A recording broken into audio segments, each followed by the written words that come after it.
I'd like to welcome everybody to this occasion today. We are about to sign a deed of contribution to the Virgin Islands Recovery Trust for some $425,000 to be used for the Marine base in Board Point.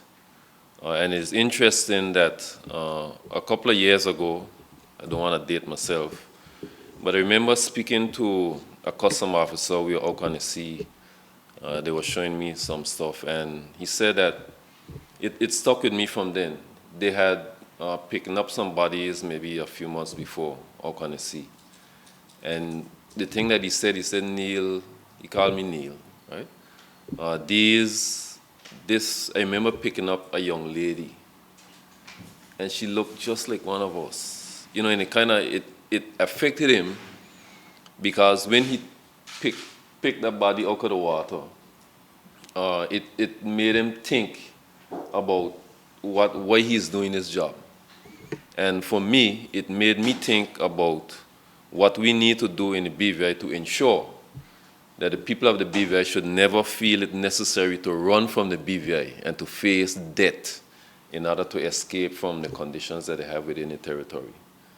And it was from then there was a seed that was sown in me that said that as long as I have breath in my body, Minister, Governor, I'll never allow this country to disintegrate to the point where the people of the BVI feel it's necessary to run away.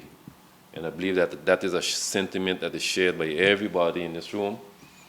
It is one of the reasons why we are pushing forward with this, the renovation and improvement to the Marine base at Board Point. So I'm very pleased to see that the government of the UK and the government of the BVI are coming together to make sure that they have a facility to protect the borders of the BVI and to ensure that the people within the Virgin Islands could be safe. I'll just invite the governor to come and make a few remarks. Good morning, and in particular, good morning to the Minister for Natural Resources, Labour and Immigration, and it's been mentioned also the CEO, but also to Mr. Smith as well, to our Financial Secretary, who is here, and colleagues who join us, and the public this morning as well. This is a very good morning, and it's actually very fitting that the Minister of Natural Resources is here as well, because this is about our natural resources. I will talk a bit more about what this project is and why, for me, it is so important, and why I was delighted that both the government of the Virgin Islands and the United Kingdom government were able to put resources together to strengthen our capability, to build our capability, to build a legacy of a stronger, more secure British Virgin Islands. I will talk a bit about why this is so good and why it's so important. And what this project is essentially, the bare bones of it, is that this is about our marine base, the base from which our law enforcement officers, our police, but also our customs, and at the moment our immigration as well, through the joint task force, where they are based, where they deploy from, and how they operate from. It is a base at the moment that is severely damaged, and it was severely damaged in the 27 hurricanes. It's not in a state that is appropriate, if I'm honest, for those brave men and women in our joint task force, in those agencies, who are out every single day keeping us safe and working long hours during the day, during the night, out on the water, whatever the conditions may be, protecting us, and then they get back to a base that is not in a fit state. So for me, this is really, really important about how we protect those who protect us, those who protect the territory, how we ensure that they have adequate facilities, but also facilities that are built back even better, built back stronger, built back more capable, built back with better equipment, built back in a way that better secures our territory. It is about our people, about building the capability of the Virgin Islands and building up the capability of those who serve in our agencies as well. And our greatest asset is our people. But it is also, and that's why it's a delight to have the Minister for Natural Resources here, also about our our second greatest asset, our natural assets of the British Virgin Islands. And of that, one of our top natural assets is our incredible marine space. But whilst the vast majority of people enjoy our waters for the wonderful seas, the wonderful fish, the wonderful reefs, the wonderful sailing, we know there are those who use our waters for nefarious activities. And that presents us with risks. It presents us with risks those who may try to come across the border to avoid any of our COVID-19 protocols and risk bringing in health issues or concerns into our territory. We know there are risks that people may use our wide marine borders to try to bring narcotics or illegal substances into the territory and make a profit from those, which undermines our state, undermines us as a territory, undermines our people. Every person who is working hard, working integrally to build our territory, to take everything forward, to create good jobs, create good economy, is undermined if we have illegal activities.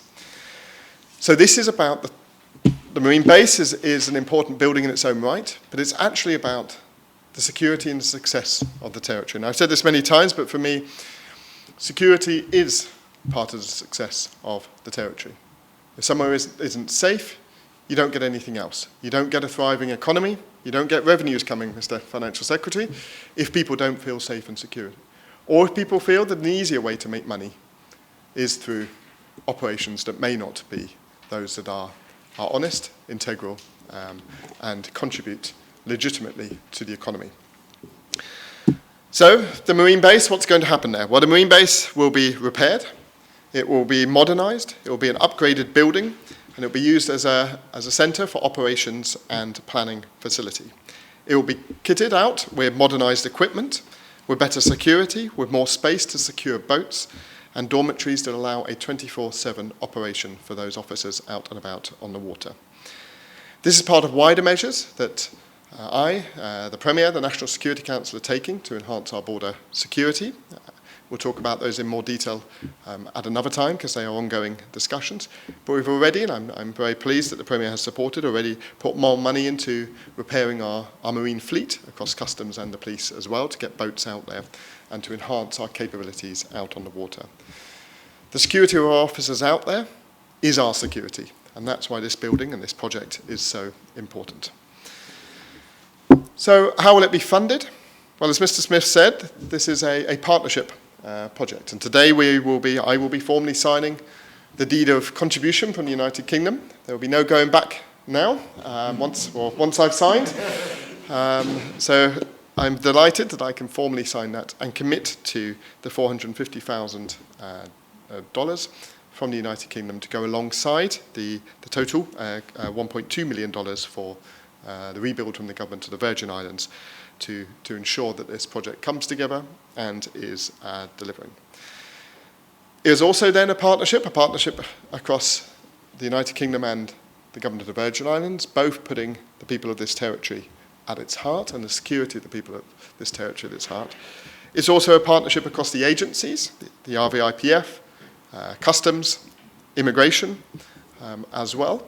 But it goes wider than that, and the Minister of Natural Resources may touch, but also having a good marine presence helps us on our fisheries policy. It helps us on our sailing and yachting policies. It helps us on a whole host of other areas, our environmental protection policies as well, which I know that the Minister and his team are doing a huge amount of work on to think about our blue economy, as it's called, as well, which is important for our future success. It's also a partnership with the Recovery and Development Agency as well, which I'm delighted once again to be here at the RDA and to see their success in the projects that they're taking forward. I was here recently where we signed a deed of contribution for the Road Town Police Station and the works that are being undertaken there. And I hope this is correct, but I've been updated that those works are actually ahead of schedule as well. So no pressure, but I have nothing less than the same expectation for these works as well, Mr. McMaster, where they will be ahead of schedule as well. So what we will get from this is a repaired, modernised, strengthened marine base. We will get better security on our waters. We will get better support for our operational officers who are out there. We will get better partnership across our agencies and with the RDA. And we will get this part of an improving system across our criminal justice and security agencies. And the Deputy Governor's Office have done a huge amount to drive improvements across justice, across other areas where we are improving the approach that we take to security. And I'll just touch as I end on the recent events where we have seen what has been a record drug seizure in the territory, which highlights even more the need that we ensure that our security continues to improve and that we support those who take risks every day for our security. And that's why over my time here, I've been pleased that we've been able to get support from our government here, but also support from the United Kingdom to invest in our law enforcement, to build up our police stations, to enhance the training of our police officers, to improve our justice system, to get a Halls of Justice project going, to also the UK funded a temporary magistrates court as well, and to ensure that we're consistently thinking about how, as we build a greater BVI, as we enhance our economy, as we take our people forward in the territory, we do so in partnership that strengthens all aspects of the territory, and we strengthen our security as a foundation and a strong bedrock of our success. So I'm delighted to be here. I wish the project well, I wish the RDA well, and I'm very grateful for all of the work, both the contribution of the Government of the Virgin Islands, the contribution of the United Kingdom, and the work that the Recovery and Development Agency will be undertaking to take forward this important project. Thank you very much.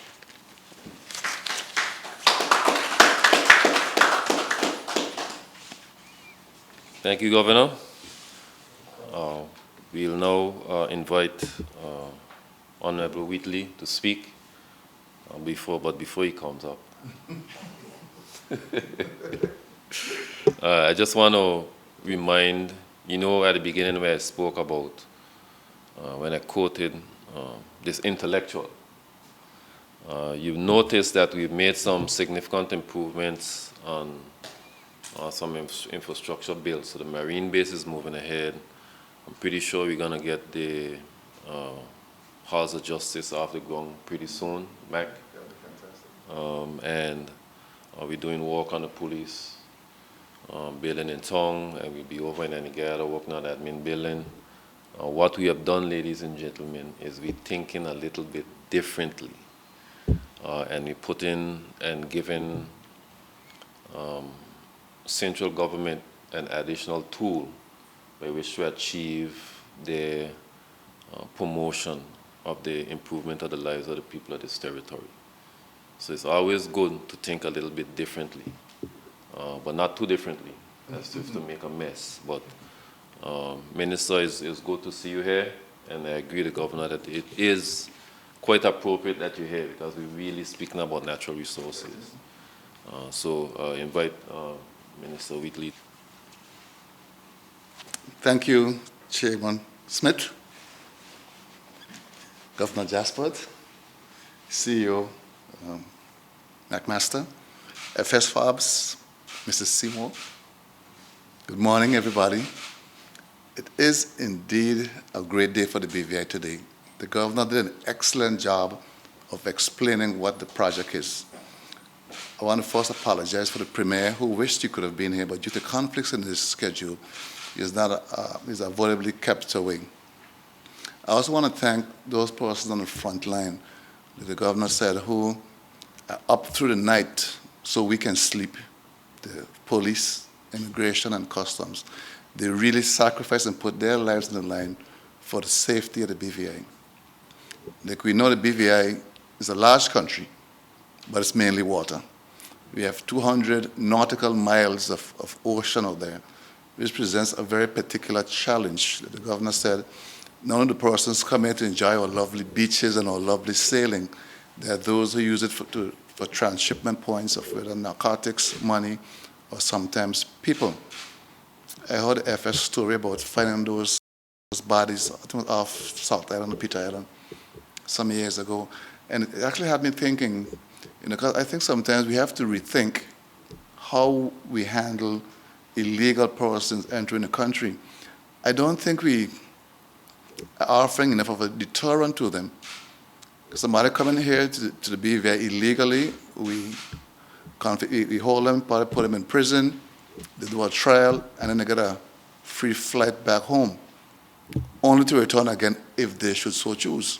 So they really have nothing to lose in this. If they get through, they're very lucky, they go on about their lives. If they're caught, it's a minor delay before they can return again sooner or later. So we need to probably be thinking a little differently about how we handle illegals caught in the territory. This today, this agreement between the partnership, I must say, between the UK and the BVI government is very significant for the BVI in that it helps us to move from an economic fishing zone more towards an exclusive economic zone. And one of the criteria we have to demonstrate is an ability to properly manage and monitor our waters. This here is going to take us a long way, because I know they're going to do it in a modern way, in a very sophisticated way, giving us that extra capacity with the marine police to be able to monitor our waters with a sophisticated radar. We've already started the spatial mapping, I think it was last year, again with the UK's partnership. So I really, really must thank the UK in this age of COVID for the partnership I'm seeing. This is really, really fantastic. It's awesome. The BVI government is doing its utmost best during a very difficult time, but to have a partner with you in the UK, it just helps. You get more bang for your buck. So we could take the extra money. So instead of spending $1.2 million, we're now spending about $800,000, and the UK is giving us the balance. And they must be highly, highly commended for that. Just yesterday, we tested our immigration system, and it's a fantastic system for our border control. This simply augments our border security. So I really, really want to thank the UK again through the governor for this partnership. The BVI government, we will continue to develop, like the FS there, Mr. Smith said, in a modern way. It's the age of COVID, it's a new regular. So we can't use the same old thinking before COVID that we're going to use during COVID. It's a very different thing. It's a whole paradigm shift is happening across the world. And those who adapt are the ones who are going to survive. And I think I'm seeing the adaptability happening right here in the BVI. And I thank again the RDA for the stellar job they are doing throughout all the islands in the BVI. I was telling Colin earlier, I was in the Jeffrey Keynes Arena. I think it was Wednesday of this week here, and I was amazed at the quality of work that I'm seeing there. You go to Brigada Flags again, the quality of work you're seeing there with even the solar project that's there. It's amazing. That's what I call true transformation. We've now moved from the Vanderpool building to Hazel Point, and that work is scheduled to begin again under the RDA, I think, next week. Because we're hoping by next year, the offices are back in those buildings. At RDA, I must really, really commend you, McMaster, under your leadership for the fantastic thing that I see happening in the BVI. So again, I just want to thank the governor and the UK for their stellar partnership, and I hope to see more of this. It's not the first, but I hope it's not the last either. There are several other areas we can do some really good partnershiping with to really move the BVI forward. So by the time COVID is over, the BVI is in a very, very different place with a new way of thinking, a new way of doing things. As we see, a lot of things are going online. I think the BVI in probably a year or two from now will be so very different to the BVI we knew last year because of all these developments that are happening. As you bring the partnerships on board, we're only going to do more. I mean, I had somebody who came to the BVI probably, let's say, 2 years ago, and they're going to come back next year. We'll really find the BVI so different. A clean environment, more robust security on our waters, more advanced technology being used, more paperless transaction taking place, and so forth. So I look forward, Governor, to an even deeper, stronger partnership going forward. I thank you all.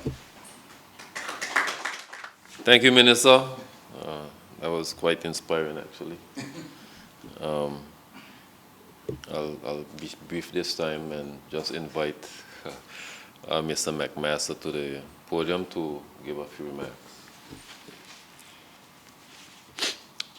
Good morning, all. Your Excellency. Good morning, Minister Whitley, FS, Deputy Secretary, Mr. Chairman, members of the RDA team here at this signing ceremony, and members to the public who may join us at some time through technology. Good morning.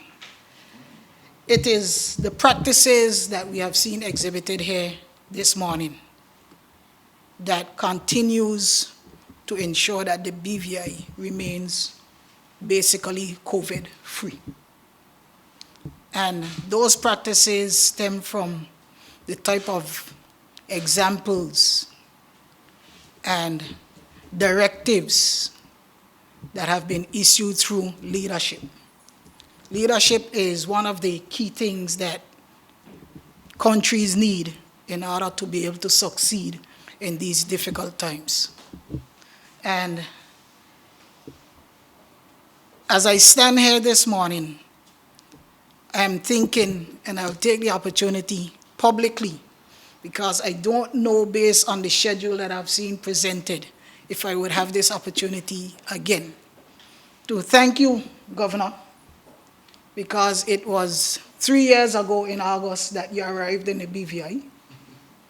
And I believe, if I'm not mistaken, I was PS at that time, and 2 hours off of your flight, we were patrolling, looking at all the damage that has been caused, that was caused to this territory by the floods of August 7th and 8th.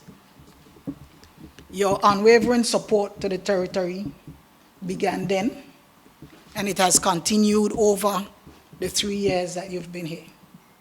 And I take this opportunity to thank you on behalf of the people of the BVI for the fortitude and steadfast leadership that you continue to have and exhibit to this country. I will also say that through that leadership and commitment, you have been able to ensure that the UK also remains steadfast and committed to the people of the BVI. And while we look at today as another signing ceremony, it is one of significance, because what we are seeing here today is a continued steadfast relationship that has been very beneficial to the people and the territories of the BVI. We are accepting today the RDA on behalf of the people and the government of the Virgin Islands, an additional funding which would help to bolster the security of the territory, but also continues with the redevelopment and the rebuilding of our territory from the 2017 trio. So this is by far a continued relationship that I think all of us are very, very proud of. And if I may be so bold to say, I will hope that your replacement will be so committed as you have been towards the rebuilding of this territory. Minister, I usually also take the opportunity to give somewhat of an update as to where we are and what we are doing. What I can say is that the relationship and the partnership that currently exists between the UK and the BVI in terms of our funding for rebuilding has been very good. And we have seen many projects that have been funded jointly between these two agencies, and through also the partnership of the private sector in the BVI. To date, apart from loan funds, of all the funds that have been used in the redevelopment of the territory, I can say that 30% of those funds have been through grant, whether through the UK government or donations through the private sector.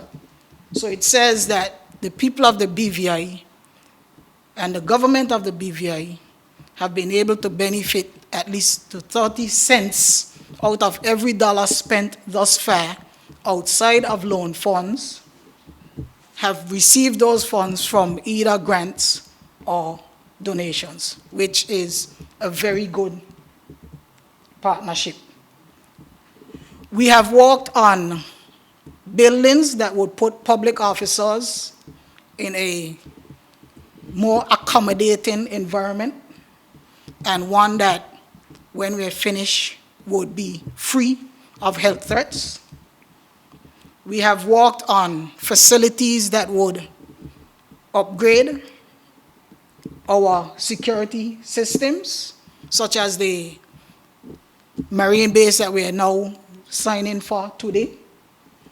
And I will also take the opportunity to say that we're working on schools, and we will continue to work on schools. And each time I stand here, I also have an opportunity to remind the private sector that every dollar counts. We still have a very, very long way to go, and therefore it is in all our interests to partner as much as we can to try and get the necessary funding to help the rehabilitation process.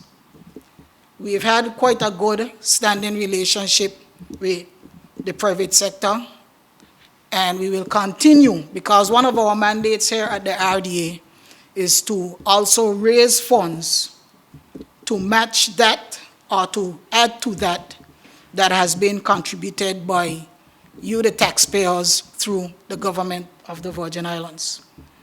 And today, I'm proud to say that we have sustained interest in providing additional funds for the rehabilitation of our schools. In particular, we are now trying to move forward with the Just Van Dyke Primary School. And we take this opportunity for those of you who may have an interest in the Sister Islands, and in this particular case, Just Van Dyke, to take the opportunity to contribute. As you would see from our many updates and through our monthly reporting, these funds go into the trust account, so they're not lodged directly into the RDA's bank account.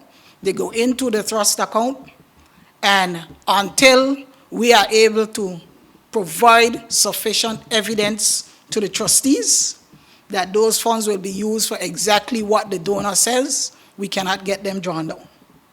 So that provides some level of assurance to anyone who has an interest in donating to any cause, whether it be to a solar program, educational program, sporting facilities.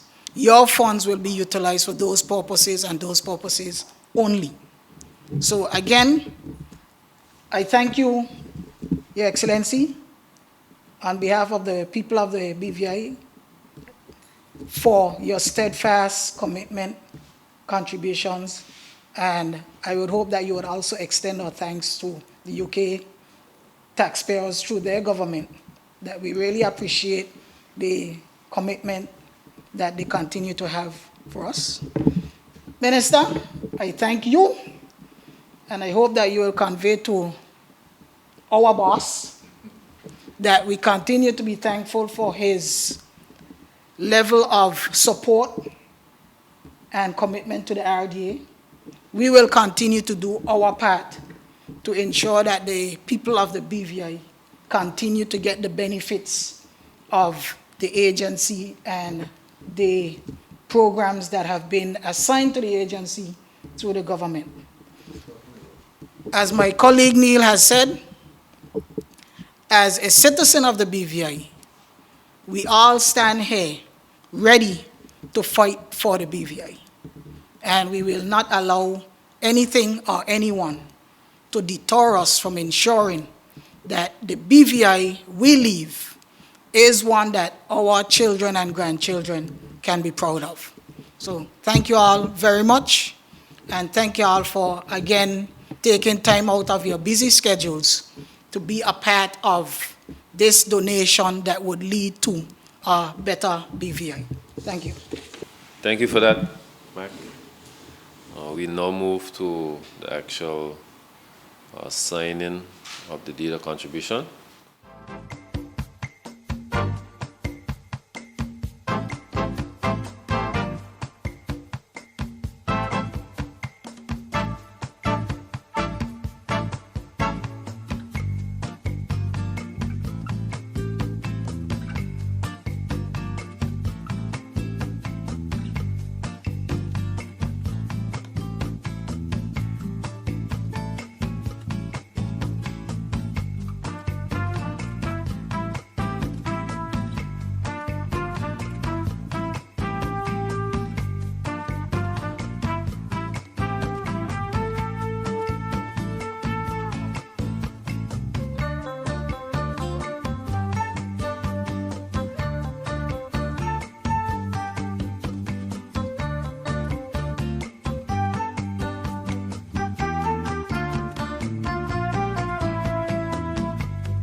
Thank you, Governor, Minister, for coming here today, CEO, and all those who took the time to watch with us.